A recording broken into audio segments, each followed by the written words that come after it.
বেশিরভাগ তারকার সন্তানই বাবা মায়ের পথে হাঁটেন। এর ব্যতিক্রম নন বলিউড বাদশাহ শাহরুখের সন্তানেরাও। ইতিমধ্যে রূপালী পর্দায় মেয়ে সুহানার ঝলক দেখেছেন নেটিজেনেরা। এবার বড় পর্দায় নাম লেখালেন শাহরুখের ছোট ছেলে আবরাম খান।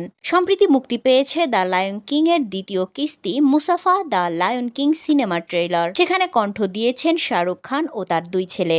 এই সিনেমার মধ্য দিয়েই চলচ্চিত্রে অভিষেক হচ্ছে অভিনেতার ছোট ছেলে আবরামের।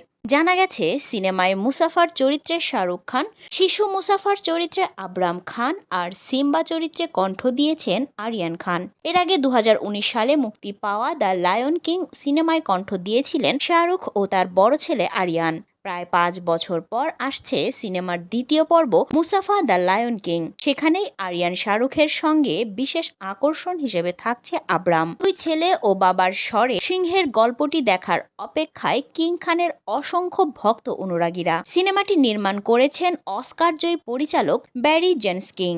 ক্ষমতার দখলদারীদের ষড়যন্ত্র এবং তাদের মধ্যে শুরু হওয়া যুদ্ধের গল্প দেখানো হবে এই সিনেমাতে। ছবিতে আরও দেখা যাবে জঙ্গলের রাজা হবে একজনই। অন্যদিকে শীঘ্রই চলচ্চিত্রে পরিচালক হিসেবে আত্মপ্রকাশ করতে যাচ্ছেন শাহরুখের বড় ছেলে আরিয়ান। এরই মধ্যে ভয়েস আর্টিস্ট হয়ে বাবার দলে যোগ দিয়ে ফেলল ছোট্ট আবরাম।